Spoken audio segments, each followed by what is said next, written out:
আপনারা দেখছেন একুশে টেলিভিশন।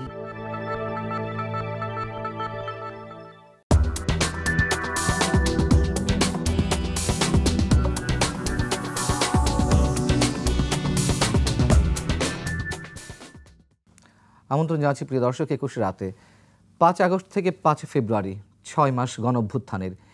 খুব স্বাভাবিকভাবেই প্রশ্ন উঠতে পারে যে এই 6 মাসে গণ অভ্যুত্থানের যে গণ আকাঙ্ক্ষা তার কতটা পূরণ হয়েছে, কতটা বৈষম্য মুক্ত হতে পেরেছি আমরা, অথবা বৈষম্যহীন সমাজের পথে কতটা আমরা হাঁটতে পারছি, আমাদের অর্জন বিসর্জন এই 6 মাসে কতখানি, এসব বিষয় নিয়ে আলোচনা করব। এই বিষয়ে আলোচনার জন্য আমাদের 21 স্টুডিওতে আজ উপস্থিত রয়েছেন ছাত্রদলের সাবেক সভাপতি, বিএনপির প্রশিক্ষণ বিষয়ক সম্পাদক ABM মোশাররফ হোসেন, রয়েছেন অন্যতম সমন্বয়ক বৈষম্যবিরোধী ছাত্র আন্দোলনের এবং জাতীয় নাগরিক কমিটির যুগ্ম সদস্য সচিব SM সাইফ মুস্তাফিজ। আমি মোশাররফ হোসেন আপনার কাছে আসবো, তার আগে সাইফ মুস্তাফিজ, যেহেতু আপনারা সামনের কাতারে ছিলেন, আপনাদের কাছেই আগে জানতে চাই, 6 মাস পূরণ হয়ে গেল, এই 6 মাসে কতটা অর্জন, কতটা বিসর্জন, কতটা আপনাদের আকাঙ্ক্ষার জায়গা থেকে বাংলাদেশকে মিলাতে পারছেন? 5 তারিখের পর আসলে 6 মাস অতিবাহিত হয়ে গিয়েছে। আমাদের আকাঙ্ক্ষার জায়গা থেকে আসলে হতাশার জায়গা অনেক, সেই জায়গা নিয়ে তো কথা অবশ্যই আমরা বলবো। তার আগে কিছু যেটা প্রত্যাশা পূরণ হয়েছে সেই জায়গা থেকে আমি বলতে পারি, আসলে আমরা বিগত 17 বছরে আসলে কথা বলতে পারতাম না, আমরা কিছু লিখতে পারতাম না, আমরা সোশ্যাল প্ল্যাটফর্ম বলেন, কলামে বলেন, কোথাও আমাদের সেই লিখার জায়গাটা ছিল না। আমরা ঠিক করে কিছু বললেই আমাদেরকে তুলে নিয়ে যাওয়া হতো, গুম করে ফেলা হতো। তো এই জায়গা থেকে আমরা মনে হয় যে একটা নতুন স্বাধীনতা আমরা পেয়েছি, আমাদের কথা বলা, নিজেদের মত প্রকাশের যে স্বাধীনতাটা, সেটা আমরা নতুন করে পেয়েছি 5 আগস্টের পরে। এছাড়া কিছু কিছু দিকে আমরা দেখছি যে আমরা কিছু পরিবর্তন আমরা লক্ষ্য করছি। কোনো বিষয় সমস্যা হলে সেটার দ্রুত পদক্ষেপ নেওয়া হয়, যেটা বিগত সময়ে হতো না। কিন্তু পাশাপাশি আমরা যদি আইন শৃঙ্খলা বাহিনীর জায়গা থেকে দেখি, মানবাধিকারের জায়গা থেকে দেখি, এই জায়গাগুলো আমার মনে হয় যে অবনতি হয়েছে। এবং এই অবনতির জন্য যে শুধুমাত্র আমরা বর্তমানে যারা উপদেষ্টা আছেন তাদের অবশ্যই দায় আছে, সেই জায়গা থেকে তাদের পাশাপাশি আমি বলতে পারি যে 5 আগস্টে ফ্যাসিস্ট হাসিনা চলে যায় এবং তার সাথে তার দোসররা কিন্তু সবাই চলে যেতে পারেনি। সিস্টেমগত জায়গা থেকে তাদের দোসররা কিন্তু এখনও রয়ে গেছে। আমলাতান্ত্রিক যে আমাদের সমাজ ব্যবস্থা বা আমাদের যে অবকাঠামোর জায়গা, সেই জায়গায় কিন্তু আওয়ামী লীগের মানে বেশিরভাগ লোকজনই সেই জায়গায় এখনও বহাল তবিয়তে আছেন এবং আমাদের পুলিশ সিস্টেমেও কিন্তু তারা রয়ে গেছেন। যেমন আপনি জানেন যে গোলাম রব্বানী সাবেক ছাত্রলীগের সভাপতি ছিলেন, তার ছোট ভাই গোলাম রুহানি ছিল, গোলাম রুহানি, উনি কিন্তু পল্টন থানার দায়িত্বে ছিলেন, এখনও কিন্তু তিনি বাংলাদেশে আছেন। তো এরকম অনেক অনেক পুলিশ অফিসার যারা এই গণঅভ্যুত্থানে সরাসরি এই হত্যাযজ্ঞের সাথে জড়িত ছিল, তারা কিন্তু এখনও কোনো না কোনো পোস্টে আছেন। সেরকমভাবে আমি বলতে চাই যে প্রতিটা সেক্টরে এই মানুষগুলো থাকার ফলে আমাদের যে অভ্যুত্থানের যে আকাঙ্ক্ষার 6 মাসের যে প্রাপ্তিটা হওয়ার কথা ছিল সেটা আসলে হয়নি। আপনি খুব গুরুত্বপূর্ণ একটি কথা বলেছেন, এটা সত্যতাও রয়েছে। আমরা বলছি না যে একেবারেই অসত্য যে গণমাধ্যমের স্বাধীনতা কিংবা কথা বলার স্বাধীনতা, এটা অবশ্যই আছে, আমি স্বীকার করছি। কিন্তু আবার কিছু অভিযোগও উঠেছে, যেমন কারোর পক্ষ থেকে কারোর পক্ষ থেকে নানান ধরনের হুমকি আসছে, কলম ভেঙে দেওয়া হবে, বা অনেকে চাকরি খাওয়ার ক্ষেত্রে, চাকরি যাওয়ার ক্ষেত্রে পিছনে তাদের হাত রয়েছে, এরকম অভিযোগও উঠছে। সেই জায়গা থেকে আপনাদের কোনো মন্তব্য বা বক্তব্য? এরকম জায়গা থেকে যারাই এরকম কথা বলুক না কেন, আমরা তার বিরুদ্ধে আসলে প্রতিবাদ করতে চাই। সে যদি আমাদের ভেতরেরও কেউ হয়, আমরা তার বিরুদ্ধে প্রতিবাদ করব এবং তার বিরুদ্ধে অবশ্যই ব্যবস্থা নেওয়ার একটা জায়গা থাকবে সবসময়। নিশ্চয়ই আপনারা জানেন যে আমি কোন বিষয়ে বলতে চাচ্ছি। আপনাদের নিজস্ব ফোরামে কি এইগুলো নিয়ে কথাবার্তা হচ্ছে? বা জি, আমাদের নিজস্ব ফোরামে প্রতিনিয়তই কথাবার্তা হয়। আমরা নিজেদের মধ্যে বসি, আমাদের এক্সিকিউটিভ বডি আমাদের বসা হয়, আমাদের মিডিয়াতে আমাদের কীরকম বক্তব্য যাচ্ছে, আমাদের প্রতিদিনের একটা পর্যালোচনা নিয়ে আলোচনা সমালোচনার জায়গা আছে এবং আমরা নিজেদের সমালোচনাটা করি। আমরা ভুলের ঊর্ধ্বে নয়, আমাদের যে ভুলগুলো হয় আমরা সেগুলো শুধরানোর দ্রুতই ব্যবস্থা নেওয়ার চেষ্টা করি। সমালোচনার জায়গা থেকে আমার প্রশ্ন আছে, আমি করব পরবর্তী পর্যায়ে। ABM মোশাররফ হোসেন, একজন সাবেক ছাত্রনেতা হিসেবে আপনার দৃষ্টিতে 6 মাসের মূল্যায়ন? ধন্যবাদ আপনাকে। আসলে এই যে বর্তমান যে ডক্টর ইউনূসের নেতৃত্বে যে অন্তর্বর্তীকালীন সরকার, এই সরকারের কাছে মানুষের প্রত্যাশা কিন্তু আকারচম্বী। কারণটা কি, বিগত 15টি বছরে আমাদের যে সাংবিধানিক বা একজন নাগরিক হিসেবে যে অধিকারগুলি, এই অধিকার থেকে আমরা বঞ্চিত হয়েছিলাম। বরং বাংলাদেশে একটা ভয়ের সংস্কৃতি চালু হয়েছিল। যে কথাটি সাহেব বলার চেষ্টা করেছে যে এখন অনেকটা সেই সংস্কৃতি থেকে আমরা বেরিয়ে আসার চেষ্টা করছি, যার কারণে কিন্তু আপনি বলছেন যে পূর্ণাঙ্গ স্বাধীনতা আমরা না পেলেও আমরা আংশিক স্বাধীনতা ভোগ করছি। এর কারণ হলো শেখ হাসিনা নেই। হাসিনা মানেই একটি আতঙ্ক ছিল বাংলাদেশের, এবং আপনি দেখবেন সে এমন নগ্ন দলীকরণ করেছে প্রত্যেকটি ক্ষেত্রে, কি মিডিয়া বলেন, কি প্রশাসন বলেন, এমনকি রাজনৈতিক দলও। আপনি দেখেন জাতীয় পার্টিকে ভেঙে দুটিকে করেছে, মানে বাংলাদেশে বিরোধী দলবিহীন বাংলাদেশ তৈরি করেছে একটা। মানে হাসিনা এমন একটা সংস্কৃতি চালু করেছিলেন, কে সরকার হবে উনি নির্ধারণ করে দিচ্ছেন, কে বিরোধী দলে যাবে সেইটা উনি নির্ধারণ করে দিচ্ছেন, কে এমপি হবে, কে মন্ত্রী হবে সেইটা উনি নির্ধারণ করে দিয়েছেন। অর্থাৎ একটা ফ্যাসিস্টের যে চূড়ান্ত একটা রূপে বাংলাদেশকে উনি নিয়ে গিয়েছিলেন, সেই জায়গা থেকে আমরা রক্ষা পেয়েছি, এইটুকু বলা যায়। কিন্তু আমাদের কাঙ্ক্ষিত যে আকাঙ্ক্ষাটা, সেই আকাঙ্ক্ষা কিন্তু এখনো পূরণ হয়নি। সাহেব চমৎকারভাবে বলেছেন যে এখনো আমরা কিন্তু আইন শৃঙ্খলা সেই কাঙ্ক্ষিত পর্যায়ে নিয়ে যেতে পারিনি। এখন আমাদের দ্রব্যমূল্য মানে নাগরিকদের এখন ক্রয় ক্ষমতার বাইরে। এখনো কিন্তু আমরা অর্থনৈতিক ক্ষেত্রে শৃঙ্খলা ফিরিয়ে আনতে পারি নাই। এখনো কিন্তু আমাদের যে মূল আকাঙ্ক্ষা আগামী দিনে একটি গণতান্ত্রিক বাংলাদেশ তৈরি করা, সেই গণতান্ত্রিক বাংলাদেশ তৈরি করার ক্ষেত্রে যে স্টেপগুলি আমাদের নেওয়া দরকার, অর্থাৎ আমরা তো না ইন্টেরিয়াম গভর্নমেন্ট, সেই জায়গায় তারা আমরা দেখতেছি চরম একটা ধীরগতি তাদের মধ্যে লক্ষ্য করা যাচ্ছে। আপনি হয়তো লক্ষ্য করবেন যে রাজনৈতিক দলগুলি যারা এই আন্দোলনের অন্যতম একটা স্টেক হোল্ডার, যে ছাত্র বৈষম্য আন্দোলনের পাশাপাশি রাজনৈতিক দল কিন্তু দীর্ঘ প্রায় 15 বললে আরও 2 বছর তত্ত্বাবধায়ক সরকারদের 17.5 বছর কিন্তু তারা আন্দোলন করেছে। কী জন্য? এটা ভোট দেওয়ার অধিকারের জন্য, আমার কথা বলার অধিকারের জন্য, আমার নাগরিক যে রাইটগুলি আমার সংবিধান আমাকে দিয়েছে সেগুলি আমি প্রয়োগ করার জন্য, সবগুলি থেকে বঞ্চিত হয়েছে। কিন্তু এখনও আমরা দেখতে পাচ্ছি এই যে আমাদের যেই সূচক কম্পোনেন্টগুলি, এই জায়গায় আমরা কিন্তু এখনও যেতে পারিনি। আমরা বারবার বলেছি যে এই ইন্টেরিয়াম গভর্নমেন্টকে যে আপনারা একটা রোড ম্যাপ ঘোষণা করেন, যাতে জনমতে একটা স্বস্তি ফিরে আসে যে না, এই একটা সরকার এই কাজগুলি এই স্টেপ বাই স্টেপ করতে চায়। কিন্তু আপনি দেখেন সেখানে কিন্তু আমরা কাঙ্ক্ষিত কোনো উত্তর আমরা পাচ্ছি না। এই ক্ষেত্রে রাজনৈতিক দলগুলির মধ্যে একটা চরম হতাশা আছে। আসলে কি, এবং কেউ কেউ প্রশ্ন করে আসলে কি বাংলাদেশে নির্বাচন হবে? আপনিও নিশ্চয়ই গণমাধ্যম কর্মী, আপনার কাছেও হয়তো এই ধরনের প্রশ্ন আসে। অর্থাৎ এই সরকার কেমন যেন একটা ধূম্র জাল তৈরি করে রেখেছে, এই জায়গা থেকে আমাদের বেরিয়ে আসতে হবে। আমরা মনে করি ডক্টর ইউনূসের সরকার একটা স্বচ্ছ সরকার, জবাবদিহি করতে তার আগ্রহী।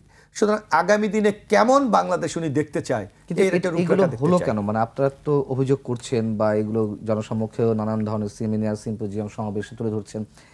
আমি একটু স্পেসিফিক্যালি জানতে চাই যে এই ধূম্রজালের সৃষ্টি হলো কেন, আপনাদের ব্যাখ্যাটি কি? মানে এই ব্যাখ্যাটা আমাদের কাছে মনে হচ্ছে যে ডক্টর ইউনূস সাহেব একটা ইন্টারন্যাশনাল ফিগার, একটা নোবেল পুরস্কার বিজয়ী, আমাদের দেশকে উনি কিন্তু সম্মানিত করেছেন। হয়তো যে টিমটা নিয়ে উনি এখন রাষ্ট্র পরিচালনা করছেন, সেই টিমের অনেকের ক্ষমতার আকাঙ্ক্ষা, আবার বিপরীতে তার কর্মদক্ষতা যেটা দরকার সেটা সে প্রদর্শন করতে পারছে না। অভিজ্ঞতা তো নাই বললেই চলে, কারণ এনজিও ব্যাকগ্রাউন্ড দিয়ে আপনি কিন্তু একটা দেশ পরিচালনা করা যায় না। আর আরেকটা যে জিনিসটা আমার সবচেয়ে বেশি মনে হচ্ছে যে জনগণের পালসটা ওনারা বুঝতে পারছেন না, যার কারণে কোন সময় কোন স্টেপটা নেওয়া দরকার সেই যা ওনারা নিতে পারছেন না। যেমন আপনি একটা কথা বলি, আমরা যে কোনো ক্রাইসিস যখন একটা হয় তখন কি সংশ্লিষ্ট দায়িত্বপ্রাপ্ত ওরা তো ওখানে ছুটে যাওয়ার কথা। আপনি কি দেখেছেন যে যখন সচিবালয়ে আনসারদের বিদ্রোহ হয়েছিল তখন যেন স্বরাষ্ট্র উপদেষ্টা ছিলেন, উনি কি ওখানে গিয়েছিলেন? অথবা পরশু রাত্রে আমরা দেখলাম যখন এই যে বৈষম্যবিরোধী আন্দোলনে আহতরা যারা মাননীয় প্রধান উপদেষ্টার বাসভবনের কাছাকাছি গিয়ে তারা অবস্থান নিয়েছে, তখন কি স্বাস্থ্য উপদেষ্টা ফিরে গেছে? আসলে ওনারা কি উপলব্ধি করতে পারছেন এই দায়িত্বগুলি ওনাদের? কিন্তু গেছে বৈষম্যবিরোধী ছাত্র, ওনার তো যাওয়ার কথা না। উনি হয়তো ওনার সহযোগী হিসাবে যাবেন, কারণ ওনার সহযোদ্ধারাই কিন্তু আহত, ওনার সহযোদ্ধায় পঙ্গু, ওনার সহযোদ্ধারাই চোখ, সেই আবেগ থেকে উনি ওখানে যেতে পারে, দায়িত্ববোধ থেকে। কিন্তু মূল দায়িত্বটা কার? উপদেষ্টার বা সরকারের। তাদের কি আপনি সেই মুভমেন্টটা লক্ষ্য করছেন? আমার মনে হচ্ছে তাদের আসলে কি দায়িত্বটা, সেটা কতটুকু তারা অনুধাবন করতে পারে, আমাদের এই 6 মাসের কর্মকাণ্ডে এটা নিয়ে একটি চরম সংশয় দেখা দিচ্ছে আমাদের মাঝে। সাইফ মুস্তাফিজ, আমি যদি 6 মাসের মাথায় এসে আত্মসমালোচনা করতে বলি আপনাদেরকে, যে আপনাদের কোথায় কোথায় ঘাটতি রয়েছে, কোথায় কোথায় ভুল রয়েছে, কি করা উচিত ছিল যেগুলো আপনারা করতে পারেননি, সেই সমালোচনার জায়গাগুলো থেকে যদি আপনাদের মুখ থেকে জানতে চাই। আমাদের বলতে আমি তো আসলে জাতীয় নাগরিক কমিটিকে রিপ্রেজেন্ট করছি। জাতীয় নাগরিক কমিটি মানে বৈষম্য বিরোধী আন্দোলন কিংবা না, গণ আমরা অভ্যুত্থানকারী দুটো স্বতন্ত্র না, প্ল্যাটফর্ম। দুটো তো স্বতন্ত্র হয়েছে, এটা তো ওপেন সিক্রেট যে বৈষম্য বিরোধী ছাত্র আন্দোলন থেকে জাতীয় নাগরিক কমিটির সৃষ্টি বা জাতীয় নাগরিক কমিটি থেকে আগামী দিনে যে রাজনৈতিক দলটি আসছে সেটার উৎপত্তি, এগুলো তো একটার সাথে আরেকটা রিলেটেড। তো আমি জাতীয় নাগরিক কমিটিও না, আমি বৈষম্য বিরোধী ছাত্র আন্দোলন না, আমি সামনের কাতারের একজন যোদ্ধা হিসেবে গণ অভ্যুত্থানের, সেই জায়গা থেকে যদি জানতে চাই যে আপনাদের ভুলগুলো কোথায় কোথায়। আসলে জাতীয় নাগরিক কমিটির জায়গা থেকে যদি আমি বলি, আমাদের জায়গা থেকে আমরা চেষ্টা করছি বর্তমানে যারা সরকারে আছেন তাদের ভুলগুলো ধরিয়ে দেবার, সমালোচনা সেই জায়গাটা আমরা রাখি এবং প্রতিনিয়তই আমরা সেই কাজটা করে যাচ্ছি এবং কি সমাধান হতে পারে আমি আত্মসমালোচনার কথা বলছি, আমরা এই জায়গাটাই চেষ্টা করছি। নিজেদের সমালোচনা করতে বলতে আমি যদি বলতে চাই, আমাদের আরো জনগণমুখী হতে হবে, আমরা সেই জায়গাটাও চেষ্টা করছি। আমরা দেখবেন যে জাতীয় নাগরিক কমিটি অলরেডি 200+ থানা কমিটি তারা দিয়েছেন। এই থানা কমিটিগুলো দেওয়ার উদ্দেশ্য ছিল যে আমরা জনগণের যে আকাঙ্ক্ষা একদম রুট লেভেলে, একজন কৃষক আসলে কি চায় দেশের কাছে, কি চায় রাষ্ট্রের কাছে, একজন নাগরিক হিসেবে তাদের কি সুযোগ সুবিধা পাওয়া উচিত, এই ব্যাপারগুলো আমরা তাদের কাছে পৌঁছাতে চাই। একটি নাগরিকের জায়গা থেকে একটি সচেতনভাবে, মানে পলিটিক্যালি সচেতন একটা জনগোষ্ঠী আমরা গড়ে তোলার একটা আমাদের প্রয়াস। সেই জায়গাটা থেকে আমাদের এই 6 মাসে আমার মনে হয় যে 200-র জায়গায় হয়তো বা 500 থানা কমিটি করে দেওয়ার উচিত ছিল বা তাদের কাছে পৌঁছানো উচিত ছিল। তো সেই জায়গাটায় মনে হয় যে আমাদের কিছু ল্যাকিং আছে, সেই জায়গাটায় আমাদের আরও দ্রুত কাজ করা উচিত। এবং বর্তমানে যারা সরকার আছেন তাদের সমালোচনার জায়গাটা আরও তীব্র হওয়া উচিত, যেন তারা ওই প্রেশারটা ফিল করে তাদের ওই কাজগুলো আরও দ্রুত করতে পারে। মানে আমাদের পজিশনটা তো নাগরিক কমিটির জায়গাটা এরকম। আমি যদি প্রশ্ন করি যে বিপুল গণসমর্থন বা জনসমর্থন আপনাদের প্রতি ছিল গণ অভ্যুত্থানে এবং মাস পিপুল তো রাস্তায় নেমে এসেছিলেন, সেই সমর্থনটা এখনো আপনাদের প্রতি রয়েছে? জি, অবশ্যই আছে।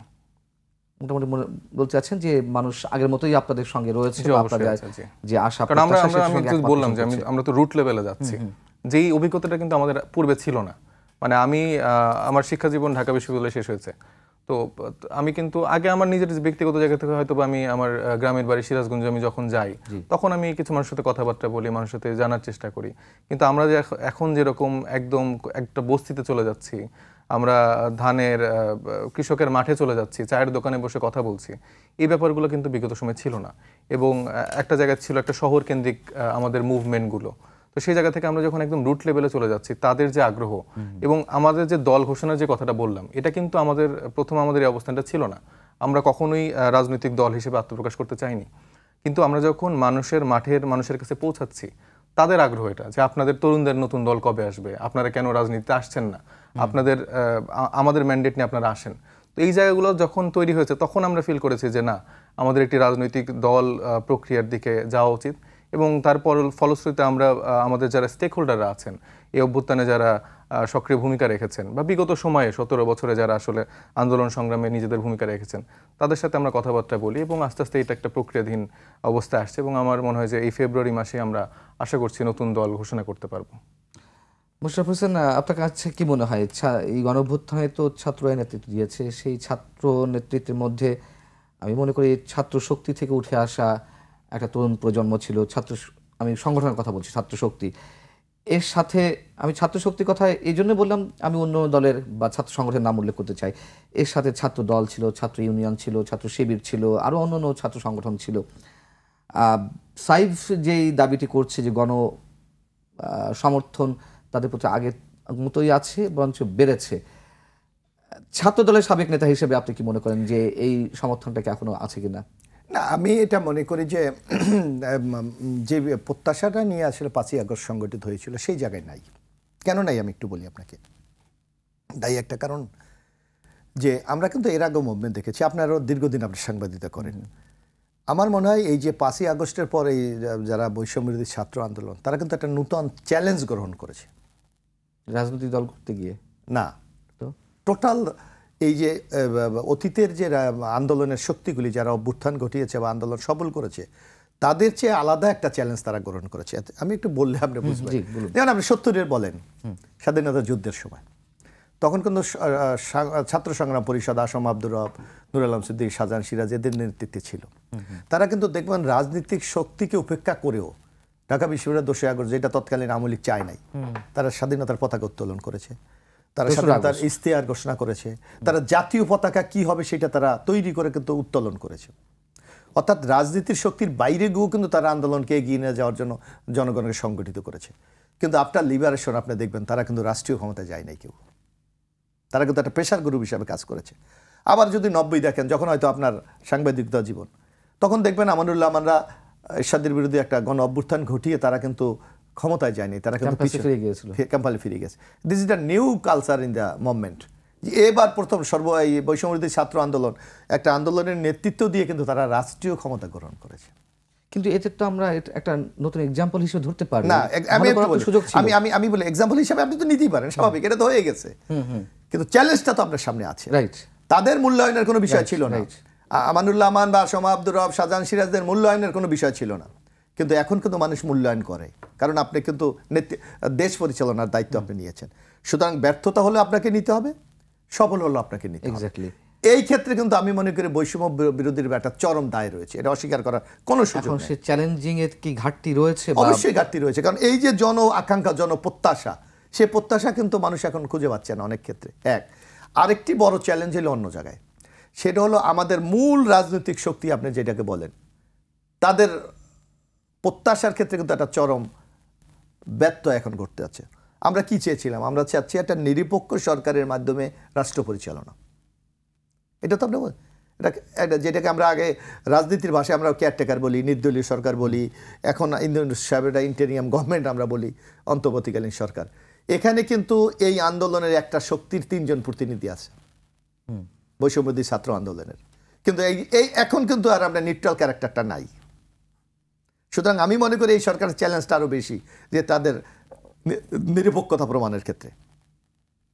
যেটা আপনি বলেন ৭০ স্বাধীনতা যুদ্ধের সেই ছাত্রনেতাদের এই দায় ছিল না, ৯০ ছাত্রনেতাদের এই দায় ছিল না, কিন্তু এখান কিন্তু এই যে ৫ই আগস্ট পর কিন্তু দায়টা কিন্তু নতুনভাবে দায় বা চ্যালেঞ্জে কি তারা ফেল করেছে অলরেডি? ফেল করছে বলে ডক্টর ইউনূস সাহেবের যে ধীরগতি, এবং আপনি যে ক্ষেত্রে আইন শৃঙ্খলা রক্ষা, দ্রব্যমূল্যের ঊর্ধ্বগতি, আজকে জন আকাঙ্ক্ষা আগামী দিনের দেশটাকে একটা নির্বাচনের সড়কে তুলে দেওয়া, সেই ক্ষেত্রে তো আমরা ব্যত্যয় দেখতেই পাচ্ছি। সুতরাং লাইবিলিটি তাদের উপর যাচ্ছেই। বরং আমরা যেইটা দেখি যে এই বৈষম্যবিরোধী ছাত্র আন্দোলন যা ডিমান্ড করে, যেই দাবি করে, ডক্টর ইউনূস সরকার সেই দাবি বাস্তবায়ন করে। সুতরাং ব্যর্থতার দায় দায়িত্ব তাদের অবশ্যই। বৈষম্যহীন সমাজ গড়ার প্রত্যয় নিয়ে বা যে স্বপ্ন নিয়ে গণঅভ্যুত্থানের সৃষ্টি হয়েছিল, বৈষম্য তারাই সৃষ্টি করছে সব ক্ষেত্রে। অভিযোগ অভিযোগ না, দিস এ রিয়ালিটি। অভিযোগ একটা জিনিস, আর বাস্তবতা কিন্তু আলাদা জিনিস। আরেকটা জিনিস আপনি দেখবেন, এই সরকার একটা নিরপেক্ষ সরকার, তো আজকে তারা সময় ক্ষেপণ করার জন্য তারা নানা কৌশল অবলম্বন করছে। আপনি দেখেন এখানে সংস্কারের জন্য 11টি কমিটি করেছে। 11টা কমিটি অলরেডি 5টা কমিটি কিন্তু প্রতিবেদন দিয়ে দিয়েছে। তা আপনি দেখেছেন কি, আপনি বলছেন যে নিরপেক্ষভাবে আমি একটা প্রতিবেদন দিয়ে জন আকাঙ্ক্ষাকে আপনি ধারণ করবেন। প্রত্যেকটি কমিটি কিন্তু আপনার বৈষম্যবিরোধী ছাত্র আন্দোলনের একজন প্রতিনিধি আছে। তাইলে এটাকে আপনি কি নিউট্রাল বলতে পারবেন? অন্য স্টেক হোল্ডার যারা আছে তারা যে বলে যে এটা কারো দ্বারা প্রভাবিত, আপনি এখনও তো আলোচনা শুরু হয় নাই, কারণ এই সরকার বলেছে রাজনৈতিক দলগুলির সাথে আলোচনা করবেন, অন্য স্টেক হোল্ডারের সাথে আলোচনা করবেন, তারপরে জনগণের কাছে যাবেন। তো যখনই আলোচনা শুরু হবে তখনই তো প্রথম প্রশ্নটা দেখা দেবে যে এটা কি কারো মতামতের একটা প্রতিফলন, না নিউট্রালিটি আপনি এটা উপস্থাপন করেছেন। এই চ্যালেঞ্জগুলি কিন্তু আগামী দিনে আছে। এটাকে আমি কিন্তু কারো কাউকে দোষারোপ করার জন্য বলছি, আমি বলছি দিস ইজ দ্য চ্যালেঞ্জ। এই চ্যালেঞ্জগুলোকে আপনাকে আগামী দিনে ফেস করতেই হবে। সাইদ মোশাররফ হোসেন যে কথাগুলো বলছেন নিশ্চয়ই বুঝতে পারছেন। বড় দুটো অভিযোগ, একটা হচ্ছে যে বৈষম্য বিরোধী আন্দোলন থেকে গণঅভ্যুত্থান পরবর্তী আমাদের সরকার বা সমাজ ব্যবস্থা, সেখানে চরম বৈষম্যের সৃষ্টি হয়েছে, এবং কোটা বিরোধী আন্দোলনের মধ্য দিয়ে যে বৈষম্য বিরোধী আন্দোলন, সেখান থেকে এক দফা আন্দোলন, গণঅভ্যুত্থান, সেই কোটার ভিত্তিতে আবার সবকটি সংস্কার কমিশনে বৈষম্য বিরোধী ছাত্রদের প্রতিনিধিরাই রয়েছে। খুব গুরুতর অভিযোগ। আপনার মানে আপনি এটা ডিফেন্ড করবেন কিভাবে? দেখুন, তার আগে আরও কিছু কথা বলি। মানে ভাই অনেক গুরুত্বপূর্ণ কিছু ইনফরমেশন বা কথাগুলো বলেছেন। তো আমি মনে করি যে বিগত সময়ের যেই প্রেক্ষাপটেই আসলে ছাত্রদের আন্দোলন হয়েছে কিনা, তারা কিন্তু দেখা গেছে আন্দোলনটা করে সেই রাজনৈতিক দলগুলোকে আসলে ক্ষমতাটা দিয়ে দিয়েছেন, এবং তারা কি আসলে বাস্তবিক অর্থে মানুষের যে আকাঙ্ক্ষা সেটা কি পূরণ করতে পেরেছেন কিনা। বিএনপি এখন 31 দফার কথা বলছেন, মানে সংস্কারের দিক দিয়ে এই আলোচনাগুলো আসছে, কিন্তু বিগত সময়েও কিন্তু আপনি 90-এর পরে বলেন বা 2001-এর পরে বলেন, সেই সময়ও কিন্তু অনেক ম্যান্ডেট নিয়ে কথা আসছে, অনেক সংস্কারের কথা আসছে, অনেকগুলো দফাও আসছে, কিন্তু কয়টা আসলে বাস্তবিক অর্থে পূরণ হয়। একটি রাজনৈতিক দল বিগত সময় আমরা দেখেছি যে তারা নির্বাচনে আসার আগে অনেক রকম চাকচিক্য, ডিজিটাল, এই সেই অনেক রকম কথা বলে আসে, কিন্তু পরবর্তীতে ক্ষমতা আসার পরে সেগুলো কখনোই পূরণ হয় না। এই জায়গা থেকেই আমরা আসলে দাবিটা দিয়েছি যেন এই সরকারটা তো আসলে সবারই সরকার, এটা তো এমন না যে শুধুমাত্র ছাত্রদের সরকার বা তরুণদের সরকার, এটা অবশ্যই বিএনপিরও সরকার, এটা অন্যান্য যেসব দল বা যারা আসলে এই অভ্যুত্থানে বিলিভ করে এটা তাদের প্রত্যেকেরই সরকার। কিন্তু মোশাররফ হোসেন বলছেন যে চালাচ্ছেন আপনারাই। না না, এখানে তো তাদের মানে এখানে তাদের মানে জনমতের ভিত্তিতে এই সরকার কিন্তু গঠন হয়েছে। 5 আগস্টের পরে 3 দিন কিন্তু দেশে কোনো সরকার ছিল না। এই সময়টাতে আসলে কি হয়েছে, এই সময়টায় কিন্তু যারা আন্দোলনের স্টেক হোল্ডাররা ছিল তাদের মধ্যে কিন্তু আলোচনা হয়েছে, তারেক জিয়া সাহেবের সাথে কিন্তু আলোচনা হয়েছে, কারা এই ইন্টারিম গভর্নমেন্টে থাকছেন উনি কিন্তু জানতেন, এটা আমি দায়িত্ব নিয়ে বলছি, হ্যাঁ উনি কিন্তু জানতেন। অথবা ধরেন যে আপনাদের আমাদের যে বিএনপির মহাসচিব তারাও কিন্তু এই ব্যাপারে ওয়াকিবহাল ছিলেন। তো এখন যদি তারা এসে বলেন যে তারা জানেন না বা তাদের ওখানে কোনো স্টেক নেই, এটা তো আসলে খুবই ভুল কথা হচ্ছে। এবং আপনি প্রত্যেকটা সেক্টরেই বিএনপির মনোনীত অনেক মানুষজনই আছে। আর এই যে তরুণদের যে কথা আসছে, তরুণরা তো সবসময় ক্ষমতার বলেন বা এই জায়গাগুলোর থেকে কখনো আসেনি। একটা সংস্কার কমিশনে যে তাদের যে কি চিন্তা সেটা তাহলে কিভাবে রিপ্রেজেন্ট হবে। এখন আমাদের ভাই কি আমার যেই আকাঙ্ক্ষাগুলো, আমার যে এইজের মানে এখন আমি যেরকম করে চিন্তা করি বা জেনজির যে আকাঙ্ক্ষা, উনি তো সেটা বুঝবে না। সেই জায়গাটাতে তরুণদের তো একটা পার্টিসিপেশন অবশ্যই থাকা উচিত। এইটা যদি এখন তারা এরকম করে বলে, মানে এটা আসলে খুবই দুঃখজনক। মানে আমরা একসাথে সবাই মিলে যেভাবে বৈষম্য বিরোধী ছাত্র আন্দোলনের ব্যানারে আন্দোলনটা করেছি, অভিযোগ কিন্তু রয়েছে তরুণদের মধ্যে থেকে থাকবে, তাতে কোনো আপত্তি নেই, বরঞ্চ আমরা সেটা ওয়েলকাম জানিয়েছিলাম যে একটা নতুন বাংলাদেশ, আমাদের থেকে বা জনগণের থেকে কিন্তু জাতীয় সরকার গঠনেরও কথা বিএনপিকে বলা হয়েছে, সেটাতে কিন্তু তারা আগ্রহ দেখায়নি। তারা চেয়েছে যে দ্রুত কখন নির্বাচন আসা যায়। তাদের রাজনীতির এখন সিনারিওটা শুধুমাত্র ইলেকশন কেন্দ্রিক, যে কখন তারা ক্ষমতার রদবদল করে পালাবদল করে তারা ক্ষমতায় বসবে। কিন্তু আমরা বলতে চাই যে জনগণের যে আকাঙ্ক্ষা, এটার বাস্তবায়ন তো অবশ্যই হতে হবে। অভিযোগ দুটির উত্তর আমি পাইনি। একটি হচ্ছে বৈষম্য বিরোধী চেতনা থেকে বৈষম্যপূর্ণ একটি সমাজ বা রাষ্ট্র গড়ে উঠেছে এরই মধ্যে, আর একটা কোটা বিরোধী আন্দোলন থেকে গণঅভ্যুত্থানের সৃষ্টি হলো। কোটার ভিত্তিতে বৈষম্য বিরোধী ছাত্র আন্দোলনের সমন্বয়ক বা সদস্য যারা রয়েছেন তারা বিভিন্ন কমিশনে বসছেন, কিন্তু অন্য কোনো ছাত্র সংগঠন থেকে এখনো পর্যন্ত কোনো সদস্য নেওয়া হয়নি। এর উত্তরে না না, এরা কিন্তু বৈষম্য বিরোধী ছাত্র আন্দোলন না। বৈষম্য বিরোধী ছাত্র আন্দোলন কিন্তু শুধুমাত্র একটি একক প্ল্যাটফর্ম না। এই বৈষম্য বিরোধী ছাত্র আন্দোলনের ভিতরেই ছাত্র দলের মানুষরা রাজনৈতিক আন্দোলন করেছে, ছাত্র শিবিরের আন্দোলন হয়েছে, ছাত্র ইউনিয়নের আন্দোলন হয়েছে। বৈষম্য বিরোধী সামগ্রিকভাবে এই সবগুলো প্ল্যাটফর্মকে রিপ্রেজেন্ট করে। অন্য কোনো ছাত্র সংগঠনের প্রতিনিধিকে আছে যা মানে খুব নির্দিষ্টভাবে ছাত্র দলের রাজনীতির সঙ্গে জড়িত কিংবা ছাত্র ইউনিয়নের রাজনীতির সঙ্গে জড়িত এমন কেউ আছে যার এই 11টা কমিশনে যাদেরকে দেওয়া হয়েছে? হ্যাঁ অবশ্যই, লিস্ট বের করলে অবশ্যই আপনারা দেখতে পারবেন। আছে, অবশ্যই আছে। কোনো একজন নেই, সব বৈষম্য বিরোধী ছাত্র। না না, অবশ্যই আছে। বৈষম্য কোথাও নেই, অবশ্যই আছে, কোথাও নেই। আপনি লিস্ট চেক করে একটু দেখেন আপনাদের। বরং আমি একটা উদাহরণ, আমি একটু সাহেবকে একটু সহযোগিতা, বরং একটা দেখেন, আমরা দেখেছিলাম একটা কমিশনের একটা বৈঠকে, এটা মনে হয় জনপ্রশাসন, সেখানে আমরা দেখেছি ছাত্র প্রতিনিধি বলেছে লেখাপড়া করে আসেন। জি জি, ওটা দেখেছি আমরা। আপনি দেখেছেন? ওটা দেখেছি। তো এই এক্সাম্পলগুলো তো আমরা দেখেছি যে একজন যারা দীর্ঘদিন প্রশাসনে আছে, লেখাপড়া করে, হ্যাঁ তাদের মধ্যে নানা ত্রুটি বিচ্যুতি থাকতে পারে, কিন্তু আপনি সেখানে মানে পাওয়ার মানে অ্যাপ্লাই করে আপনি বলেছেন লেখাপড়া করে আসেন, অর্থাৎ আপনি একটা বিশেষ সংগঠনকে আপনি ওখানে প্যাট্রোনাইজ করছেন। জি, ডমিনেট করা যায়। আমরা আলোচনা ফিরবে একটা ছোট্ট বিরতির পরে। দর্শক ফিরছে খুব শিগগির।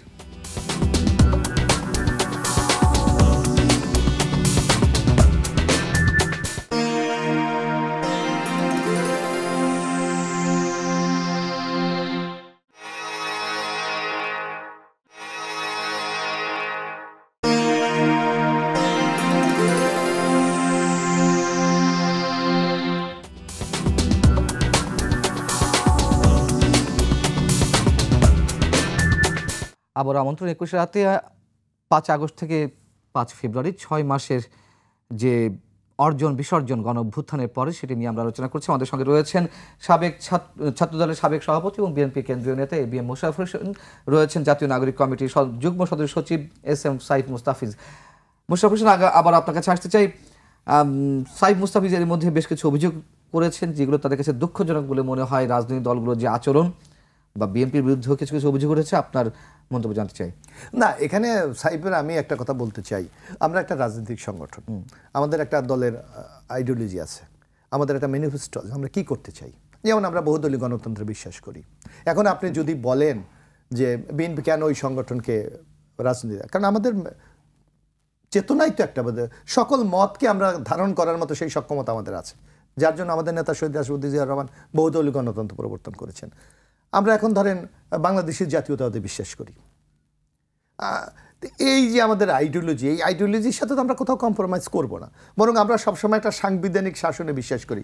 যেমন সাহেব বলেছে যে জাতীয় সরকারে আমরা কেন গেলাম না, তা আমরা দীর্ঘ 15 বছর যে আমরা সংগ্রাম করেছি, যুদ্ধ করেছি, আমাদের প্রায় 3000 লোককে হত্যা করা হয়েছে, ইলিয়াস আলী সহ অসংখ্য লোক গুম, আমাদের এখন আমরা খুঁজে পাচ্ছি না, আমাদের প্রায় 60 লক্ষ লোককে আসামি করেছে। এটা কি আমরা কোনো জাতীয় সরকার করার জন্য? নো, আমরা সংবিধানকে আপহোল্ড করার জন্য আমরা বলেছি। হ্যাঁ, আমি সাহেবদেরকে উদ্যত আহ্বান আমরা সমর্থন করতাম যে গণ অভ্যুত্থানের যে স্পিরিটটা তখন ছিল আপনার 5-6 তারিখের, তারা কেন আপনার সংবিধান ছুঁড়ে ফেলে দিয়ে শহীদ মিনারে শপথ নেয়নি? তাদের বৈষম্যের তারা যে এখন কথা বলে, আমরা তো বাস্তবিক সত্য কোনো কেউ মানসিকভাবে কষ্ট পাক অথবা আঘাত পাক এটা আমরা চাই না। আমরা তো দেখেছিলাম সেদিন শহীদ বঙ্গভবনে আমরা শপথে গিয়েছিলাম, বৈষম্যবাদী ছাত্র আন্দোলন তো অপোজ করে নাই যে আমরা গভর্নমেন্টে যাব না। তো দেখলাম তো খুব সহস্য বদনের তারা সেদিন শপথ নিয়েছিলেন। তাহলে কেন কনস্টিটিউশনাল ফ্রেমওয়ার্কের মধ্যে তারা শপথ নিয়েছে? তারা তো ওই দিনই বলতো যে জাতীয় সরকার না হলে, আমরা বিপ্লবী সরকার না হলে আমরা এই সরকারে যাব না। অর্থাৎ আপনি তখন ক্ষমতার জন্য আপনি ওখানে চলে গেলেন, এখন আপনি বিএনপিকে দোষারোপ করছেন। এইটা আমি মনে করি সম্পূর্ণ একটা দ্বিচারিতা। এই জায়গা থেকে বসে প্রায় বলি, আমি দেখি এই কথাটা ওনারা বলার চেষ্টা করে যে বিএনপি জাতীয় সরকারে যায়নি। হয় আমরা জাতীয় সরকারে যাব, আমরা তো একটা সাংবিধানিক কাঠামোর মধ্যে ছিলাম। আপনার মনে হয়, নিশ্চয়ই মনে আছে, শেখ হাসিনা 2014 নির্বাচনে আমাদেরকে বলেছেন আপনারা স্বরাষ্ট্রমন্ত্রী সহ 3টি মন্ত্রিত্ব দিতে, 5টা মন্ত্রণালয় বলেছিলেন। আমরা কি গিয়েছি? কারণ আমরা সাংবিধানিক কাঠামোর মধ্যে আমরা থাকতে চাই। এক, তারপর অনেক অভিযোগ আমাদের, কেন আমরা কি অভিযোগ আমাদের ভিতর বলেন? আমরা কি সরকারে আছি? বলছে আমাদের অনেক লোক দেওয়া হয়েছে। আমাদের কে দিয়েছে? বলুক যে আমাদের অমুক লোকটা ওখানে দিয়েছে। বরং আমরা অনেক দেখেছি বৈষম্যবিরোধী ছাত্র আন্দোলন যেখানে যা ডিমান্ড করে সেখানে তাদেরকে দেওয়া হচ্ছে। অমুকে ওর জায়গায় অমুক সচিব হবে, অমুক ওখানে ভিসি হবে, অমুক এই যা হবে, সেটা তাদের কথা মতো হয়েছে সারা বাংলাদেশে। তাহলে লাভটি কি হলো সাইফ মুস্তাফিজ? যদি মোশাররফ হোসেনের কথাগুলো সত্য হয়ে থাকে, তাহলে আমরা কি সেই পুরনো সংস্কৃতির ধারাতে চলছি বা সেই পুরনো সংস্কৃতি? আমি তো বললাম এই ব্যাপারে আমি আসলে খুবই হতাশ যে আমরা আস্তে আস্তে মানে যে বিষয়গুলো নিয়ে আমাদের একসাথে কথা বলা দরকার, হাসিনার বিচার, হাসিনার দলের লোকজনদের দ্রুত বিচারের আওতায় আনা, তাদেরকে মানে পালাতে না দিয়ে উল্টা কীভাবে তাদেরকে দেশে রেখে ব্যবস্থাগুলো করা যায়, সেগুলো বাদ দিয়ে আসলে মানে নিজেদেরকে যে একটা দোষারোপের রাজনীতির দিকে আমরা যাচ্ছি, এটা আমরা তরুণরা হিসেবে খুবই দুঃখ পাচ্ছি। আর যদি মানে ওনার এক্সাম্পলগুলোর কথাই আমি বলছি, হ্যাঁ অবশ্যই অসত্য, অবশ্যই অসত্য। আপনি দেখেন যে উনি বলছেন যে মানে কেন শহীদ মিনারে কেন শপথ গ্রহণ করা হলো না। আমরা কিন্তু মনে করি যে আমাদের দেশের শান্তি বা শৃঙ্খলার জায়গাটা আমরা অবশ্যই সেটা আমাদের কাছে প্রায়র। যখন হাসিনা পালিয়েছে, আমরা যখন রাস্তায়, তখন কিন্তু আমরা দেখেছি যে সেনাপ্রধানের ডাকে অনেকগুলো মানে বিএনপি সহ অনেকগুলো দলই কিন্তু তাদের সাথে গিয়েছে এবং তারা কি প্ল্যান করছিল সেগুলো কিন্তু আমরা কিন্তু জানি না। এবং আন্দোলনের স্টেক হোল্ডার তারা এখন যদি না মানে সেটাও খুবই দুঃখজনক। এখানে নাহিদ আসিফ সহ বৈষম্য বিরোধীর ব্যানারেই সবাই আন্দোলন করেছে, বিএনপি বলেন বা সব দলই বলেন। বিএনপি সহ অন্যান্য যে রাজনৈতিক দলগুলো ছিল তাদের বিগত 15-17 বছরের যে ইতিহাস, সেটা অনেক ত্যাগ তিতিক্ষা, সেটাকে আমরা অবশ্যই শ্রদ্ধা করি, সম্মান করি। কিন্তু তাদের কোনো আন্দোলন কিন্তু সেই চূড়ান্ত রূপে পাবলিককে এঙ্গেজ করে আওয়ামী লীগের পতন ঘটাতে পারেনি। যদি পারতো তাহলে তো অনেক আগে হয়ে যেত। এবং তারা তাদের সাথে একটা ইলেকশনেও অংশগ্রহণ করেছে। সেই ইলেকশনকে প্রশ্নবিদ্ধ করার পরও তাদের বেশ কয়েকজন সাংসদ হিসেবে শপথ গ্রহণ করেছে। তো এই ব্যাপারগুলো নিয়েও তো জনগণ আসলে খুবই মর্মাহত যে এই রাজনৈতিক দলটাকে শুধুমাত্র নির্বাচন কেন্দ্রিক রাজনীতি করছে। একটা জনগণের কি চাওয়া, কি আকাঙ্ক্ষা, সেটা কি তারা কখনো বুঝে কোনো আন্দোলন করেছে? আপনি 18 কোটা বিরোধী আন্দোলন বলেন, তারা তো নির্বাচনের মাধ্যমে হ্যাঁ অবশ্যই চাইবে, কিন্তু তার পাশাপাশি তো আপনার জনগণকে এঙ্গেজ করার মতো তাদের ম্যান্ডেট থাকতে হবে। আপনি কোটা বিরোধী আন্দোলন আমাদের 18 সালে হলো, আমাদের নিরাপদ সড়ক আন্দোলন হলো, এই সময় তো আমরাই মাঠে থেকে রাজনীতি আন্দোলনের ভূমিকা রেখেছি। কিন্তু বিএনপির জায়গা থেকে আমরা শুধুমাত্র দেখেছি যে কখন ইলেকশনটা হবে, ইলেকশন পেলেই কি তারা পুরো দেশ বদলে দিয়েছে? বিগত সময় থেকে তারা ক্ষমতায় ছিল না, তো বাংলাদেশের সেই টাইমে তারা কি চেঞ্জ করেছে সেই পর্যালোচনাগুলো আপনারা করুন। আপনারা যারা সাংবাদিকরা আছেন, বিগত সময়ে আওয়ামী লীগের সময়ের বলেন, বিএনপির সময় বলেন, তাদের যে সময়কালগুলো ছিল, এটা তো বিএনপি তো নতুন দল না, তাদের পূর্বের 2001-এর পরের সেই সময়গুলো পর্যালোচনা করুন, 90-এর পরের সময়গুলো পর্যালোচনা করুন। দলীয় তারা যদি দল হিসেবে এতটা সাকসেসফুল হতো, তাদের বদলে আরেকটা দল কেন আসলো? তারাই তো আসলে জনগণের দ্বারা বারবার নির্বাচিত হতো। আপনি অবশ্যই কথা বলুন, আপনার কাছে আমি প্রশ্ন রাখছি, তারপরে আপনি তার উত্তর দিয়ে আমার প্রশ্নের উত্তর দেবেন আশা করছি। যে এটাও তো সত্য কথা যে বিগত 90-এর পর থেকে গত প্রায় 3.5 দশকে রাজনৈতিক দলগুলো তো মানুষের আকাঙ্ক্ষা পূরণ করতে পারেনি। এটা কে পারেনি? কোন রাজনৈতিক দলই না, এটা ঢালাওভাবে আপনি বললে হবে না। এই যে 15.5 বছর যে আন্দোলন সংগ্রাম, একটা আন্দোলন, একটা সরকার যখন ফেসিস্ট হয়, একটা সরকার যখন তার রাষ্ট্রের সকল যন্ত্রকে ব্যবহার করে, তার বিরুদ্ধে যুদ্ধ করা বিশ্বের ইতিহাসে বহু আছে। 2, 4, 5, 15, 20 বছর যুদ্ধ। হোসনে মোবারককে সরাতে 40 বছর লাগেনি? মার্কোসকে সরাতে কত বছর লেগেছে? আপনাকে ইতিহাসের পর্যালোচনা আপনাকে যেতে হবে। আমরা একটা রাজনৈতিক দল, আমরা কিন্তু গণতান্ত্রিক মূল্যবোধে বিশ্বাস করি, গণতান্ত্রিক আন্দোলনে আমরা বিশ্বাস করি। আমরা তো আন্ডারগ্রাউন্ড দল না যে আমরা অস্ত্র নিয়ে যুদ্ধ করব। আমরা আন্দোলন করতে গিয়ে একটা সরকার, একটা যে কোনো রাজনৈতিক দলের সফলতা কোথায়?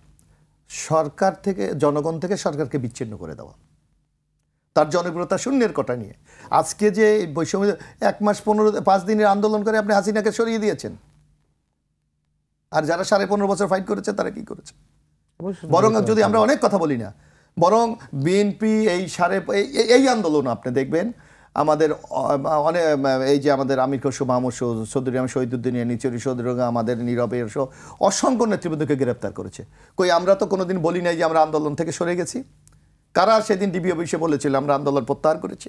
এই ইতিহাস কিন্তু আমরা জানি, কিন্তু ওই বিতর্কে আমরা যেতে চাই না ওইসবই। কারণ আমরা মনে করি স্বৈরাচার হাসিনাকে পতনের জন্য আমাদের সবাইকে ঐক্যবদ্ধ দরকার, সেইটা আমরা করেছি।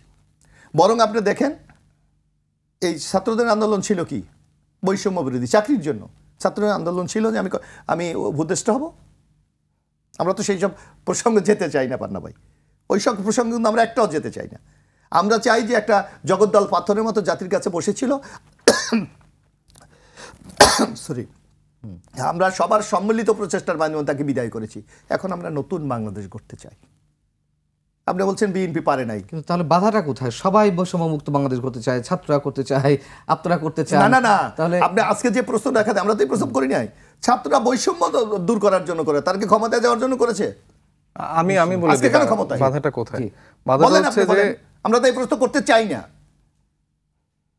এইসব প্রশ্ন কিন্তু আমরা তুলতে চাই না, কিন্তু তারা এখন ক্ষমতা কেন্দ্রিক হয়ে উঠেছে। অবশ্যই এখন তাদের দল করতে হবে, তাদের আগামী দিনে ক্ষমতায় যেতে হবে। আকাঙ্ক্ষা আমরা কি? আপনি একটা আন্দোলন করেন, এটা মানে সড়ক নির্মাণ, এটা রাজধানী কেন্দ্রিক একটা ছোট্ট আন্দোলন, আর বিএনপি দেশব্যাপী বাংলাদেশে 15 কোটি মানুষকে সংগঠিত করেছে। আপনি একটা কোথার একটা উপজেলাকে দিয়ে আমি বাংলাদেশ চিন্তা করবেন? আপনি একটা শহর দিয়ে বাংলাদেশ চিন্তা করবেন? আমি দায়িত্ব নিয়ে বলতে চাই, উনি যা বলছেন তার সাথে সম্পূর্ণ সম্মানের সাথে আমি দ্বিমত পোষণ করছি, এবং দায়িত্ব নিয়ে বলতে চাচ্ছি যে বাংলাদেশের প্রতিটা জেলায় সব জায়গায় বৈষম্যবিরোধী ছাত্র আন্দোলন বা যে তরুণ যে নেতৃত্বের কথা বলছে, এরা সব জায়গায় আন্দোলন সংগঠিত করেছে। এবং এই আন্দোলনটা 1 মাসের আন্দোলন না, বিগত 10 বছর 8 বছর এরকম জার্নি আমাদের প্রত্যেকটা তরুণের আছে। আমরা প্রত্যেকে রাস্তায় থেকেছি, আমরা যে কোনো ইস্যুতে আমরা রাস্তায় নেমেছি এবং জনগণের সাথে কেউ আমরা সেই আন্দোলনগুলো করেছি। আমি আপনার সময় কথা বলিনি, আমি একটু বলেন, আমি একটু সময় নিই, একটু সময়। আপনি একটা দেখবেন যে আমরা ধরে নিলাম 1 মাস 5 দিন আন্দোলন করলাম। আন্দোলনে যে সাইফিরা বলছে আমরা সবার অবদানকে স্বীকার করি, আসলে কি স্বীকার করা হয়েছে? আপনি দেখেন 1 মাস 5 দিনের যত মামলাগুলি হয়েছে, আপনি সরকার গঠন করে এক প্রজ্ঞাপনে আপনি 1 মাস 5 দিনের মামলা প্রত্যাহার করে নিয়েছেন। তাহলে এই 15 বছর যে আপনি রাজপথ যারা তৈরি করেছে, রাজপথ এই যে উত্তপ্ত করেছে, একটা মামলা তো আজ পর্যন্ত আমাদের প্রত্যাহার হয়নি, ইনক্লুডিং এবং খালেদা জিয়া সহ, তারেক রহমান সহ। তারেক রহমান অনেক মামলা তো একটা আদালতের মাধ্যমে আমরা প্রত্যাহার করছি, নির্বাহী আদেশে একটাও হয়নি। আদালতের মাধ্যমে কিভাবে হচ্ছে সেগুলো সেটা অন্য জিনিস আপনি করেন, কিন্তু তাদেরটা তো নির্বাহী আদেশে হয়েছে 1 মাস 5 দিনের। আপনাকে তো এইটা লক্ষ্য করতে হবে। এটা ঠিক। এখন গণ অভ্যুত্থানে একটা বিচারিক তো প্রক্রিয়া আছে। এখন যদি আপনারা মানে অভ্যুত্থান হওয়ার পরের দিন আসলে সব নেতাকর্মী মুক্ত হয়ে যায়, কোন বিচারিক প্রক্রিয়া হয়েছে? তাহলে সেই ব্যাপারটা তো কিভাবে আসছে? আপনার বেগম খালেদা যে আপনার 17 বছর ধরে যেখানে আপনি মুক্ত করতে পারেন, কে বলছে মুক্ত করতে পারিনি? আপনার মুক্ত করতে আমরা পারছেন? আন্দোলনে ছিলাম। এই আন্দোলনটা তো ছাত্ররা করেছে, জনগণ ছাত্ররা 16 তারিখ পর্যন্ত করেছে, 16 তারিখের পর আন্দোলন ছিল না। আপনার মির্জা ফখরুল ইসলাম আলমগীর উনি নিজে বলেছেন যে আমরা এই ছাত্রদের আন্দোলনে নেই। এটার ভিডিও ফুটেজ আছে। আমি এখন যখন আপনাদের সমন্বয়করা উল্টো করেছে, আমার মনে হয় যে দেখা উচিত ওই দিনেরও এই কথাটা মির্জা ফখরুল ইসলাম আলমগীর বলেছেন যে এটি সম্পূর্ণ ছাত্রদের আন্দোলন। ওই দিনও দেখেন আপনার এই আন্দোলন আপনারা অব্যাহত রাখবেন। আমি যেই দিন ছাত্ররা ডিবি অফিসে বসে আন্দোলন প্রত্যাহার করে সেই দিনে মির্জা ফখরুল ইসলাম আলমগীর আপনার বিবৃতি দেখেন কি বলেছে সে। এটা মির্জা ফখরুল ইসলাম আলমগীর আপনারা আমাদের এখনকার জনগণ খুব ইউটিউবে দেখতে পারবে। আমি একজন সংবাদকর্মী হিসেবে বলি, আমার মনে হয় আপনারা দুইজনই খুব ভালোভাবে ট্রিট করতে পারছেন না, বা ট্রিট করতে পারলেও মির্জা ফখরুলকে আপনারা বোধহয় সঠিক ব্যাখ্যাটা যার যার জায়গা থেকে কেউ এড়িয়ে যাচ্ছেন বা দিতে পারছেন না। আমি একজন সংবাদকর্মী হিসেবে যেটা মনে করি, মির্জা ফখরুল ইসলাম আলমগীরের বক্তব্যটি আমার স্পষ্ট মনে আছে। তিনি বলেছেন যে আমরা এই আন্দোলনের সঙ্গে নেই। কেন? তৎকালীন সরকার, আওয়ামী সরকার সব দায়ভার চাপাচ্ছিল বিএনপি এবং জামাতের উপরে। আন্দোলনের কৌশল হিসেবে মির্জা ফখরুল ইসলাম আলমগীর বলেছিলেন যে আমরা এই আন্দোলনের সঙ্গে নেই, এই আন্দোলনের সঙ্গে আমাদের কোনো সম্পৃক্ততা নেই, তবে ছাত্র সমাজের উপর যা করা হচ্ছে সেটা অন্যায় করা হচ্ছে। আমি কোট আনকোট বললাম। তো এখন আপনি যদি ধরে নেন, হ্যাঁ এখন আপনার জায়গা থেকে আপনি বলতে পারেন, কিন্তু আমাদের কাছেও সেই জায়গাটা ক্লিয়ার করতে হবে। মনে হয় না যে কিন্তু ছাত্র দলের নেতাকর্মীরা আপনাদের সাথে ছিল না আন্দোলনে ছিল, কিন্তু বিএনপির যেসব নেতাকর্মীরা ছিলেন বা যারা ছিলেন তারা কিন্তু রাস্তায় কেউ ছিল না। আপনাদের ছাত্র দলের একটা অংশ ছিল, শিবিরের একটা অংশ ছিল, কিন্তু আমি বলবো যে যেখানে সকল সাধারণ জনগণ যাদের আসলে এরকম পলিটিক্যাল ব্যাকগ্রাউন্ড নেই, এই মানুষগুলোর নামার ফলে কিন্তু আন্দোলনটা সফল হয়েছে। এখন যদি কোনো দল লাশের রাজনীতি করে যে আমার ছাত্র দলের 300 মানুষ মারা গেছে, আমরা এইটাও দেখেছি যে আমাদের কাছে এগুলো অভিযোগ রেগুলার আসে, তারা বিভিন্ন মানুষকে টাকা দেয়, টাকা দিয়ে তাদেরকে নাম ফলক, মানে একটা কবরের নাম ফলকে সেখানে লিখছে যে বিএনপির ছাত্র দল নেতা অমুক, তার কোনো ব্যাকগ্রাউন্ড নেই। এরকম ইনফরমেশন আপনি কিন্তু জানেন। এই ব্যাপারটা তো আপনি জানেন, এটা আপনি at least স্বীকার করেন। আবু সাইদের অবদানকে তো আমরা অস্বীকার করি আমরা পারি, কিন্তু ওই একই দিনে আমাদের আমাদের ছাত্র নেতা অসীম মারা গেছে, তার নাম কি তারা উচ্চারণ করে? এই আন্দোলনে কি কোনো দলীয় ব্যানার হয়েছে? নাকি দলীয় ব্যানার হয়েছে? না, সে তো নেতা, আপনি তার নাম বলবেন না? এই আন্দোলনটা হয়েছে যারা নাহিদ ইসলাম, আসিফ, সার্জিস, হাসনাত সহ যারা ছিল সামনে থেকে, তাদের নেতৃত্বে আন্দোলন হয়েছে। আপনারা যদি এই আন্দোলনগুলো করতে পারতেন আগেই তো সফল হতেন। আপনারা কখন সফল হয়েছেন? আপনাদের কোন আন্দোলনে কি জনসম্পৃক্ততা দেখেছেন আপনাদের নেতা কর্মীর বাইরে? আমি দেখিনি। আমার পাশের বাড়ির মানুষ, আমার প্রতিবেশী বলেন, কেউ কোনো আপনাদের কোন আন্দোলনে কেউ কখনো যুক্ত হয়নি। আপনারা যখন উর্দু করেছেন তখন কোথায় ছিল? আন্দোলনের ব্যাপারগুলো ছিল যে ঈদের পরে আন্দোলন আমি আপনাকে তারিখ দিয়ে বলতে পারবো। আপনাদের যে ঈদের পরে আন্দোলন, এটা আমরা কখনো দেখতে পারতাম না। বরিশাল বিশ্ববিদ্যালয় ঘোষণা দিয়েছে বৈষম্যবিরোধী ছাত্র আন্দোলন, আমরা ঈদের পরে অপেক্ষা করতাম যে আপনাদের আন্দোলন কখন বিশ্ববিদ্যালয় দিয়েছে, অনেক জায়গাতে দিয়েছে, আমরা আন্দোলন থেকে সরে এসেছি। সেই আন্দোলন চালিয়ে নিয়েছে কারা? আমরা ঈদের পরে অপেক্ষা করতাম যে আপনাদের আন্দোলন আসলে কখন সংগঠিত হবে। আপনারা বলতেন না যে ঈদের পরে আন্দোলন হবে। আমাদের উপর যে নির্যাতন হয়েছে ওগুলো তো চোখেই দেখেন নাই আপনারা, তাহলে তো রাজপথ দূরের কথা দাঁড়াতেই পারতেন না। মুশাররফ হোসেন, আমি একটু বলতে চাই যে আসলে মূল সমস্যাটা হচ্ছে এইখানে যে আমরা সবাই কৃতিত্ব নিতে চাই, কিন্তু অবশ্যই আমি আপনার সঙ্গে একমত। সাইফের কোনো অংশের সঙ্গে আমি একমত। তিনি যেটা বলছেন যে 15-16 বছর আপনার কিছু করতে পারেননি, এই কথা তো আক্ষরিক অর্থে সত্য, কিন্তু পাশাপাশি এটাও সত্য সাইফ তারা তো আন্দোলন সংগ্রাম করে মানুষকে জাগানোর একটা পথে নিয়ে গিয়েছিল, তাই না? আমি অ্যাজ এ অ্যাঙ্কর এখানে মতামত দেওয়া ঠিক নয়, কিন্তু শুধু আমি একটু ক্লু ধরিয়ে দিচ্ছি যে এই যে মানুষের মধ্যে যে ক্ষোভের সঞ্চার, মানুষ যে বিক্ষুব্ধ হয়ে উঠলো আওয়ামী রেজিমের বিরুদ্ধে, এটা তো আর 1 মাসের মধ্যে হয়নি। মানুষের মধ্যে যে দীর্ঘদিনের লালিত ক্ষোভ, সেটার বিস্ফোরণটা হয়তো আপনারা ঘটিয়েছেন, কিন্তু 15-16 বছরের বিএনপি সহ অন্য যে রাজনৈতিক দলগুলো রয়েছে তাদের আন্দোলনকে তো আমরা অস্বীকার করতে পারি না। এই 15-16 বছরের যে আন্দোলন, আমি কিন্তু বারবার বলছি যে এই তরুণরাই কিন্তু দীর্ঘদিন রাস্তায় ছিল। অবশ্যই ভারতের আগ্রাসন ইস্যুতে এই অনেক সেনসিটিভ ইস্যু ছিল যেখানে আমাদের অন্যান্য রাজনৈতিক দলগুলো কথা বলার সেই জায়গাটা রাখতে পারতো না। আপনাদের ভারত আগ্রাসন বিরোধী আন্দোলন বলেন, এরকম অনেক আন্দোলন আছে যেটা আমাদের যারা বর্তমানে আছেন, নাসিরউদ্দিন পাটোয়ারি, আখতার হোসেন, নাহিদ, সার্জিস, এরা কিন্তু সেই সময়গুলোতে ছিল। এমনও তো ছিল এই যে যখন আমাদের উপর অত্যাচার নির্যাতন হচ্ছে, আমাদেরকে জেলে নিয়ে যাচ্ছে, আমাদেরকে গুম করা হচ্ছে, অনেকে তো ছাত্রলীগের সেল্টারে রাজনীতি করেছে, সেই প্রসঙ্গ তো আমরা তুলতে চাই না। আপনারা ছাত্রলীগকে আজকে সরকার ব্যান করেছে, শিবিরকে করে না কেন? আজকে প্রকাশ্যে বলছে যে আমি ছাত্র লীগের রাজনীতি করে টিকেছিলাম, এখন শিবিরের সভাপতি হচ্ছে, সেক্রেটারি হচ্ছে, তো ওই সংগঠনকে ছাত্র আন্দোলন ব্যান করার দাবি তুলছে না? বিরোধী যারাই আছেন কেন তুলছে না? তাদের বিরুদ্ধে অবশ্যই অবস্থান নিতে হবে। কেন তুলছে না সেটা জিজ্ঞেস করেন। জনমতের ভিত্তিতে তাদেরকে বহিষ্কার করা, বিরোধী করা, নিষিদ্ধ করা অবশ্যই। বাংলাদেশ ছাত্রলীগের একটা হলের সংসদে নির্বাচিত সদস্য ছিল তখন, তাইলে কি তখন শেল্টারে ছিল? না না, শেল্টারে ছিল না। তার রাজনৈতিক জায়গাটা তো ক্লিয়ার। দলের একটা ছেলেকে তো ছাত্রলীগে নিতে পারে, সেটা তো ক্লিয়ার করেছে। একটা ছেলেকে তো নিতে পারে, জায়গাটা তো সে ক্লিয়ার করেছে। কি ক্লিয়ার করেছে? আপনাদের এখন সুযোগ পেয়েছে, সে চলে এসেছে। আপনাদের ছাত্র দলের তো নেতাই নেই। আপনাদের ছাত্র দলের যে প্রেসিডেন্ট, তার বয়স কত বলেন? জেবে বাহুক 40-40 প্লাস কি একজন বয়স হতে পারে ছাত্র দলের নেতার? কিভাবে? আপনাদের ছাত্র দলের নেতাদের যারা অর্গানোগ্রামে আছে, যারা দায়িত্বপ্রাপ্ত আছে, তাদের বয়স কিভাবে 40 প্লাস হবে? সেটা কিভাবে সে বুঝবে? তরুণদের তো কোনো ম্যান্ডেট তারা নাই। তরুণ কি? আমরা একটু আলোচনা এখন করি। 40 প্লাস করে আমরা ছাত্রলীগ করে এখন কি মনের বয়সটাকে বুঝাচ্ছেন? পরিবর্তন পরিস্থিতি আইছে, আপনি এখন মনের বয়সটাকে বিদ্রোহী হয়ে গেলেন হিসেবে বিদ্রোহী হয়ে গেলেন। আপনাদের তো নিচের এদিকে এই বয়সটা বাস্তবতা বোঝেন, বাস্তবতায় কথা বলেন। আমরা বাস্তবতা বুঝতে পারি দেখে, আমরা বাস্তবতা বুঝতে পারি দেখে আজকে আন্দোলন আমরা সফল করেছি। সফল না, আপনারা লিয়াজো করে থেকে এখন সুযোগ মতো আপনারা বাচ্চা ফুটিয়েছে। দেখুন, পাবলিক খুবই স্মার্ট, তারা সবার কথা বোঝে। পাবলিকই এটা ঠিক করবে। জাতীয়তাবাদী ছাত্র দলের একটা ছেলেকে হলে থাকতে দেয় না, ক্লাস করতে দেয় না, পরীক্ষা দিতে দেয় না। আর আপনি ছাত্রলীগে যোগদান করে আপনি কেউ ছাত্র সংসদের নেতা হয়েছেন, কেউ ছাত্রলীগের নেতা হয়েছেন, এখন হুট করে বেরিয়ে এসে আপনি বলছেন আমি বীর বিপ্লবী। আমরা একটু মূল আলোচনায় ফ্রি।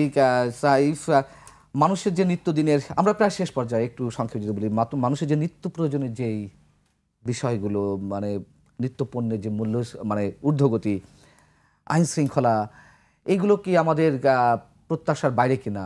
মানে আমরা তো আশা করেছিলাম প্রথম 2 মাস 3 মাস আমরা বলছিলাম না সরকারের সময় দিতে হবে, 4 মাস গেল, 5 মাস গেল, এখন কি মনে হয় না যে না 6 মাস হয়েছে, যথেষ্ট সময় হয়েছে এগুলো রিকভার করার জন্য? জি জি, অবশ্যই। আমাদের মনে হয় যে জায়গাগুলোতে আমরা আসলে পিছিয়ে আছি, এবং যেই সিন্ডিকেট বাণিজ্য বলেন, আমি প্রথমে বললাম যে আসলে আমি দোসরদের অনেক লোকজন এখনও রয়ে গেছে, এবং তার সাথে নতুন করে অনেক বিদ্যমান দলের লোকজনও যুক্ত হচ্ছে। আপনারা দেখতে পারবেন বিভিন্ন জায়গায় সিন্ডিকেট জায়গা থেকে, চাঁদাবাজি থেকে শুরু করে, ইভেন আমাদের বিদ্যমান দলগুলোর মধ্যে অন্তর্কন্দলে, আমি নামই প্রকাশ করছি, বিএনপির মধ্যেই দেখেন যে অন্তর্কন্দলে হচ্ছে যে 20 জন মারা গেছে 5 আগস্টের পরে। তো এই ব্যাপারগুলো তো আসলে খুবই দুঃখজনক। এগুলো তো আমাদের সামগ্রিকভাবে আইন শৃঙ্খলার বিশৃঙ্খলার জায়গা থেকে তৈরি করে। আমরা আশা করি যে এই দলগুলো আমাদের সবাইকে নিয়ে একটা নতুন রাজনৈতিক বন্দোবস্তের দিকে আগাবে। সেই জায়গায় যদি এরকম নিজেদের অন্তর্কন্দল হয় এবং একে অপরকে দোষারোপের রাজনীতির দিকে যায়, তাহলে তো এই সিস্টেম চেঞ্জের যে জায়গাটা, সেই সরকার তো ব্যর্থ হবে। যেহেতু এটা আমাদের সবার সরকার, আমাদের সবাইকে মিলে তাকে সফল করার জন্য সেই সহযোগিতার হাতটা তো বাড়াতে হবে। তার বদলে যদি আমরা সারাক্ষণ তাদের পিছনে লেগে থাকি এবং আমরা বলতে থাকি যে এটা হয়নি, ওটা হয়নি, তাদেরকে সহযোগিতার জায়গাটা তো আমাদের তৈরি করতে হবে। নিঃসন্দেহে। নতুন রাজনৈতিক বন্দোবস্তর কোনো লক্ষণ কি আমরা দেখছি? অলরেডি আপনি দেখবেন বিএনপি যে 31 দফা প্রবর্তন করেছে, এর চেয়ে রাজনীতি বন্দোবস্ত নতুন আপনি কি চান? আমরা কি বলেছি যে বিদ্যমান পরিস্থিতির কারণে বাংলাদেশে যে অবস্থাটা বারবার বিরাজ করছে, আমরা বলেছি যে বাংলাদেশের দলীয় সরকার যখন ক্ষমতায় থাকে তখন তার মধ্যে একটা ক্ষমতার আকাঙ্ক্ষা জন্ম নেয়, যার জন্য বলেছি বিএনপি যদি আগামীতে এককভাবেও যদি নির্বাচনে জয়লাভ করে আমরা জাতীয় সরকার করব। আমরা বলেছি বাংলাদেশে দেখেন আপনার একটা টাইটেল দেওয়া হয় 5 বারের প্রধানমন্ত্রী, 4 বারের প্রধানমন্ত্রী। আমরা স্পষ্ট ভাষায় আমাদের নেতা তারেক রহমান বলেছে 2 বারের বেশি কেউ প্রধানমন্ত্রী হতে পারবে না। আমরা দেখেন বাংলাদেশে এই যে দলীয় সরকারের অধীনে যদি নির্বাচন হয় সেই নির্বাচন সুস্থ হয় না, এটা সবার পরীক্ষিত। আমরা বলেছি আগামী দিনে সকল নির্বাচন নির্দলীয় বলেন বা তত্ত্বাবধায়ক বলেন অন্তরীণ সরকার তার অধীনে হবে। আমরা বলেছি যে পার্লামেন্টে দীক্ষক বিশিষ্ট যাতে শুধু নেতাদের বাইরেও যারা আপনার বিজ্ঞ লোক আছে, অভিজ্ঞ লোক আছে, সাংবাদিক, সাহিত্যিক, গণমাধ্যম কর্মী, তাদের দিয়ে একটি আপার হাউস তৈরি করা হবে। এগুলি কি আপনি একটা পরিবর্তন মনে করেন না? শুধু পরিবর্তনের আকাঙ্ক্ষা কিংবা পরিবর্তনের প্রত্যাশা আমরা 6 মাসে কি পেয়েছি? না, 6 মাস তো এটা এই গভর্নমেন্টের ব্যাপার, সেটা তো আমরা বলছি যে আমরা তো একটা পরিবর্তন আমরা প্রত্যাশা করি, কিন্তু এই দায়িত্ব তো আমি তো আর গভর্নমেন্টে নাই। কিন্তু আমি যদি আপনার কাছে জিজ্ঞেস করি, কিছু না কিছু সাফল্য তো আছে অবশ্যই, আমরা তো অস্বীকার করি না, আমরা তো সাফল্য, কিন্তু সেইগুলো আপনার দৃষ্টিতে কি? কিন্তু আপনি এই যে আপনি একটা জিনিস দেখবেন, যে কোনো রাজনৈতিক সরকার যদি ক্ষমতায় থাকে তার কিন্তু একটা অপোনেন্ট থাকে। This is the only one government যে তার কোনো প্রতিপক্ষ নাই এখন বর্তমানে। কারণ যারা ছিল তারা পালিয়ে গেছে। সুতরাং আপনাকে তো কাজ করার ক্ষেত্রে প্রতিপক্ষ না থাকলে আপনারা কেন সন্দেহ দেখছেন বা সন্দেহ দৃষ্টি দেখছেন নির্বাচনের বিষয়টি? সন্দেহ দেখছি না, আমরা দেখছি যে আমরা তাদেরকে স্মরণ করাই দিতে চাই যে আপনি এই কাজের জন্য কিন্তু আপনাকে এখানে দায়িত্ব দেওয়া হয়েছে, সুতরাং আপনি সেখান থেকে যেন বিচ্যুত না ঘটেন। কেন এটা মনে করিয়ে দেওয়ার প্রয়োজন? এটা হলো যেই গতিতে বা যে অ্যাক্টিভিটিসে তাদের এগিয়ে যাওয়ার কথা, সেক্ষেত্রে আমরা চরম ব্যত্যয় দেখতে পাচ্ছি। এই জন্যই আমরা তাদের কিন্তু স্মরণ করে দিতে চাই যে this is not your work, আপনার ওয়ার্কটা এইটা। আমরা শেষ করব। সাইফ মুস্তাফিজ, আপনার 30 সেকেন্ডে কিছু বলার থাকলে বলতে পারেন ছাত্র আন্দোলনের পক্ষ থেকে বা ছাত্রদের পক্ষ থেকে। জি, আমি বলতে চাই যে আমাদের জায়গা থেকে আসলে আমরা সবাইকে একত্রিত করে আসলে সামনের দিনগুলোতে এগোতে চাই। যত বিদ্যমান রাজনৈতিক দল আছেন, মত আছেন, সবাইকে নিয়ে আমরা একটা নতুন বাংলাদেশের স্বপ্ন দেখি। অনেক ধন্যবাদ সাইদ মুস্তাফিজ, ধন্যবাদ বি এম মোশাররফ হোসেন। দর্শক, শেষ করছি, যে লক্ষ্য যে আকাঙ্ক্ষা নিয়ে গণঅভ্যুত্থানের সৃষ্টি হয়েছিল এবং যার চূড়ান্ত পরিণতি আমরা দেখলাম, আমরা শুধু এটুকুই প্রত্যাশা করতে পারি সেটা যেন আমরা হাতছাড়া না করি। যে বিষয়টি সবার মুখে মুখে উচ্চারিত হচ্ছে, আমরাও সেটা বলতে চাই। আল্লাহ হাফিজ, ভালো থাকুন, শুভরাত্রি।